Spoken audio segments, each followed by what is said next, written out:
আসসালামু আলাইকুম, ওয়েলকাম জানাচ্ছি আমার ব্লগ ভিডিও চ্যানেল আরবি সুইট ড্রিমে। আমি শাহিদা আরবি, আমি আপনাদের সাথে আছি আজকে পুরো ভিডিও জুড়ে। তো দেখতে পাচ্ছেন আমি চা খাচ্ছি, আসলে এটা সকালবেলা না, এখন বাজে দিনের 12টা বাজে। আমি বাচ্চাকে স্কুল থেকে নিয়ে এসে চা খাচ্ছি, আমি চা খাই সে কারণে। তোমরা কি বানাচ্ছ?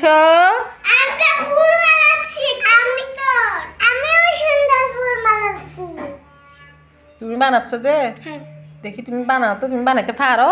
হ্যাঁ, প্রথমে এটা বাস করতে হবে। এটা কি ফুল? দেখি দেখি দেখি। ওয়াও, সুন্দর হয়েছে তো। এটাতে কি পাতা টাতা দিবা না? আর না, পাতা দিতে হয় না, পরে এইভাবে বানাচ্ছ যে? হ্যাঁ, সবগুলো তো একরকম হয়ে যাচ্ছে। একরকম হয়ে যাবে। সুন্দর হয়েছে। আমি পাতা মালা করতে মামা, আমি আজকে পাতা ফুল মালাচ্ছি। আমার আমি সুন্দর একটা জিনিস। সুন্দর হয়েছে। আমি কিন্তু পাতা ফুল অনেক মালাই। গিয়াটা কি জিনিস? সোয়াদ কি বলে কথায় কথায়? গিয়া সোয়াদ। ফুলের নাম হচ্ছে গোলাপি ফুল। গোলাপি ফুল? আল্লাহ, তাহলে গোলাপি এখন কোথায়? ট্রেনে? প্রথমে কাগজটা রাখতে হবে।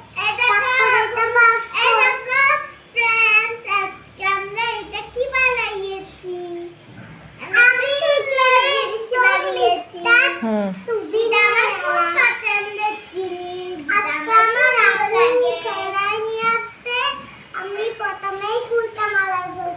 স্কুল থেকে আনছে যে ক্লে আসার সময় আপু নিয়ে আসছে। আপুকে থ্যাংক ইউ বলছো?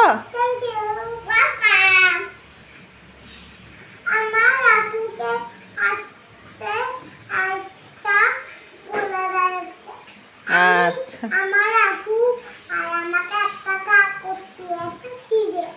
সিরা কাগজ, হ্যাঁ, ওটার উপর বানানোর জন্য না, টেবিল ডাক না হওয়ার জন্য, কিন্তু তুমি টেবিলে বানাচ্ছ।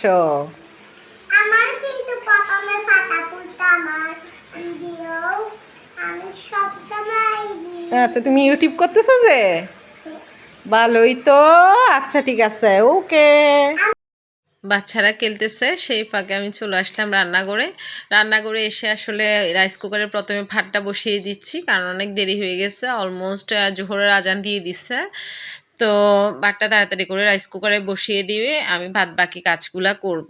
আজকে হচ্ছে একটু বাড়তি কাজও আছে আমার, ওইগুলো অফ ক্যামেরায় করব। তো যেগুলো ক্যামেরায় দেখাচ্ছি এই কাজগুলো হচ্ছে, এটা হচ্ছে সরষের তেলের জন্য একটা ঝাড় নিয়ে আসছিলাম, আপনাদের দেখাইছি যে 99 টাকার মার্কেট থেকে। তো আনার পর থেকে এটা আসলে ফেলে রাখা হয়েছে, এখনো পর্যন্ত ধোয়া হয় নাই। কাজের এত প্রেশার, ডেলি ডেলি রুটিনের কাজগুলো করতে করতে আমার দিন যায়, বাড়তি কাজ মানে করি। তো এটা ধরা হয়নি, এটা আজকে ধুবো। তো ভিউয়ার্স, আসলে আজকে অনেক অনেক বড় বড় দুইটা বিপদ দেখেছি আমি। বাচ্চাকে স্কুলে যখন ঢুকিয়ে দিলাম, বাইরে দাঁড়িয়েছিলাম, আমরা বাইরে বসি দাঁড়ায় পুকুর পাড়ে। তো ওখানে হচ্ছে ফার্স্ট তো মহিষ কতগুলো আসছে, অনেক তেড়ে আসছিল, একদম আমাদের গায়ের উপর ধরতে গেলে এসে আল্লাহর কি রহমত ওখানে এসে থমকে দাঁড়ায় গেছে, আর আমাদেরকে মারে নাই, না মেরে আবার তেড়ে গিয়ে সামনে যাওয়ার পর হচ্ছে আপনার একটা মোটরসাইকেলধারী আর কি লোকটা মোটরসাইকেল বন্ধ করে বসা ছিল, ওখানে ধাক্কা মেরে লোকটা সহ মোটরসাইকেলটা সহ পড়ে গেছে। তো বাইকটা পড়ার পর হচ্ছে লোকটা মানে তেমন একটা ব্যথা পায় নাই, আবার ঝেড়ে ঝুড়ে উঠে গেছে। বাইকটাও পড়ে যাওয়া থেকে ওটা উঠাইছে, উঠার পরে হচ্ছে ওইটা বিপদটা তো গেছে, ওখানে লোকটার কোনো ক্ষতি হয় নাই, আলহামদুলিল্লাহ। আলহামদুলিল্লাহ আলহামদুলিল্লাহ, মানুষের ক্ষতি হওয়া আসলেই ভালো না। তো এটার প্রায় আধা ঘন্টা কি ৪৫ মিনিট হবে, এর মধ্যে হচ্ছে একটা সাইকেলে করে একটা স্কুলের ছেলে আসতেছে, ওটাও অনেক জোরে চালায়নি, আসলে ওটাও বাচ্চা, ক্লাস 7-8 হয়তো পড়ে, হাই স্কুলের বাচ্চা, ওটা চালাই আসতেছে। আর হচ্ছে একটা ছোট বাচ্চা ১-১.৫ বছরের, ও ওই ওই বাচ্চাটার ভাই পড়ে আমার মেয়ের স্কুলে। তো ভাইকে ভিতরে দিয়ে মার সাথে আছে বাহিরে। তো ওই বাচ্চাটা বাচ্চাটা হঠাৎ করে না রুট সাইডে চলে গেছে। আসলে এটা মেইন রুট না, ভিতরেরই রুট, গলির মধ্যে। কিন্তু মানুষের আসলে এত মানে কি বলবো অজ্ঞান অবস্থা, এখানে আসলে চালানোটা আসলে গাড়ি উচিত না, একটু আস্তে ধীরে এসে আসলে চালানো ভালো। তো ছেলেটাও জোরে চালাচ্ছে তা না, কিন্তু ছেলেটার উচিত ছিল একটু হেঁটে গিয়ে সামনে গিয়ে স্কুল ক্রস করেই সাইকেলে ওঠা। তো আচ্ছা, ছোট বাচ্চা 7-8-এ পড়া কতটুকু বয়স, তো বাচ্চাটা আসলে সাইকেলটা কন্ট্রোল করতে পারে নাই, অনেক চেষ্টা করেছে, নিজেও পড়ে গেছে সাইকেল থেকে, সাইকেলেও পড়ে গেছে, কিন্তু সাইকেলটা বাচ্চাটার গায়ের উপর উঠে পড়ছে। 1-1.5 বছরের বাচ্চা, কি বলবো, খুব বিশ্রীভাবে ব্যথা পাইছে, পুরা মুখ দিয়ে ব্লাড বের হচ্ছে, নাক দিয়ে ব্লাড বের হচ্ছে। আমি তো হতভম্ব, তাড়াতাড়ি করে।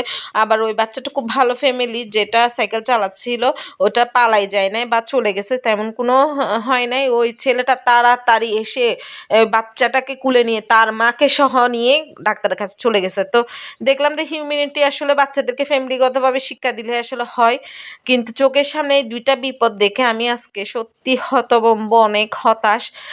মানে কি বলবো, ওই যে মহিষগুলার কথা বললাম, মহিষগুলো আসলে আমাদেরকেই মারতো, কিন্তু আল্লাহর একটা রহমত আমাদের গায়ের উপর থেকে চলে গেছে। কি বলবো, আমাদের গায়ের উপরে এই মহিষগুলো দাঁড়াইছে, আমাদের দিকে তাকাইছেও, মানে এমনভাবে তেড়ে তেড়ে যাচ্ছিল। কারণ লোকটা যে এটা হচ্ছে মহিষগুলাকে নিয়ে আসতেছে, অনেক মহিষ, 7-8টা মহিষ। তো লোকটা নিয়ে লোকটা বয়স্ক মানুষটা এত খারাপ মানুষ হয় কি করে, মহিষগুলাকে মারতেছে লাঠির আঘাতে, মহিষগুলো লাফাই লাফাই উঠতেছে। তো ভাগ্যবালা আমাদের গায়ের উপর না এসে মোটরসাইকেলের উপর চলে গেছে, কিন্তু মোটরসাইকেলের কিছু হয় না, মানুষটার কিছু, কিন্তু তৎক্ষণাৎ 1 ঘন্টার ভিতরে আবার সেম জায়গার মধ্যে এই অঘটনটা ঘটছে। তো জিনিসগুলা দেখার পর আমার আসলে গাটা শিউরে উঠছে যে এই জায়গাটাতে আসলে কি, যে সেম 1টা ঘন্টার ভিতরে এত কিছু ঘটে গেল সেম জায়গায়। আসলে আল্লাহ পাক আসলে চাইলে মানে কি না করতে পারে, কি বলবো। আর এই বাচ্চাটার আসলে এখনো খোঁজ পাইনি, কালকে পাবো। কিরকম হয়েছে আমার খুবই মায়া লাগতেছে, একটা এত সুন্দর একটা ফুটফুটে বাচ্চা চোখের সামনে এত ব্যথা পাইছে, প্রচুর ব্লিডিং হচ্ছিল বাচ্চাটার, মানে কি বলবো, ওই ব্লিডিং অবস্থায় নিয়ে গেছে। খুব খারাপ লাগতেছে, খুব খারাপ লাগতেছে।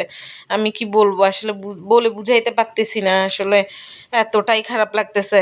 তো যাই হোক, আল্লাহ পাক দুটা বিপদ চোখের সামনে দেখাইছে, মানে এটা আমি এখনো বলতে পারতেছি না, আমি এখনো শকড খেয়ে আসছি। তো সেজন্য বাসায় এসে আগে চা খেলাম, অনেকটা আমার চা খেলে টেনশন হতাশা দূর হয়। তো যাই হোক, এগুলো গল্প করতেছি, আপনাদের সাথে শেয়ার করলাম আর কি, এগুলো কথা আসলে কষ্টের কথা ধরতে গেলে। তো শেয়ার করতে করতে আমার বোতলটা ধোয়া শেষ, এটা শুকাতে দিতে যাব। এখন আসছি আমি হচ্ছে রান্নার কাজে লেগে গেলাম। তো সবজি বসাবো না আজকে, কারণ সবজি রান্না করাই আছে, সবজি বলতে আজকে শুটকি রান্না করেছিলাম, ওগুলো আছে।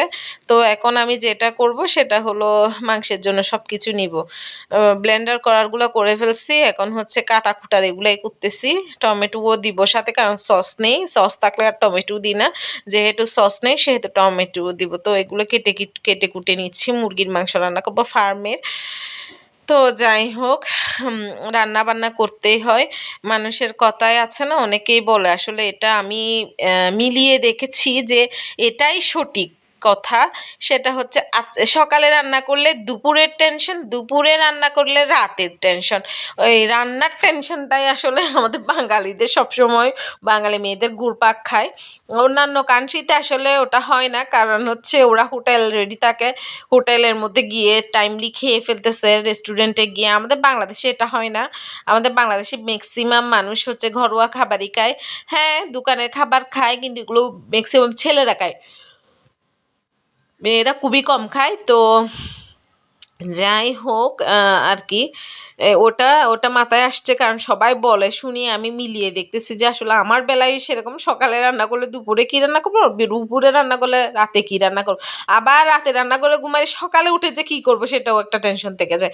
তো যাই হোক, পেট না দিলে মনে হয় আল্লাহ পাক হচ্ছে যে দুনিয়াতে আর কি কোনো কিছুর টেনশন থাকতো না মানুষের, সেজন্য আল্লাহ পাক আসলে বুদ্ধি করে হচ্ছে পেটটা বানিয়ে মানুষের পরীক্ষা নিচ্ছে, কারণ পেটটা বানাচ্ছে, কষ্ট করতেছে, আল্লাহ চাচ্ছে যে কষ্টের মধ্যে হচ্ছে যে আল্লাহকে আমরা কতটুকু স্মরণ করি সেটার একটা পরীক্ষা, এগুলো একটা পরীক্ষা আসলে।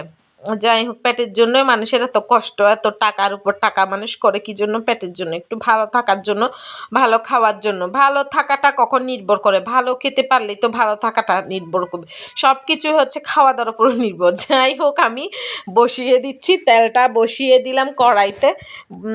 বসিয়ে আসলে কড়াইতে তেলটা গরম হলেই হচ্ছে পেঁয়াজ রসুন দেওয়া হয়েছে, এগুলা একটু ব্রাউন করে নিচ্ছি নেড়ে ছেড়ে। তো হচ্ছে সব কিছু ডালবো আস্তে আস্তে।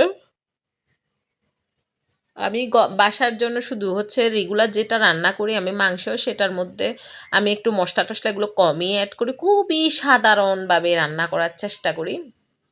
তো টমেটোটা অ্যাড করে নেড়ে ছেড়ে দিচ্ছি। টমেটো একটু নরম হয়ে যাওয়ার জন্য আগে অ্যাড করে নেড়ে ছেড়ে দিচ্ছি, কারণ সসের বদলে যেহেতু টমেটো দিয়েছি। এখন আলুগুলা দিয়ে দিচ্ছি। আলুগুলো একটু দিয়ে তেলের মধ্যেই নেড়ে ছেড়ে নিব।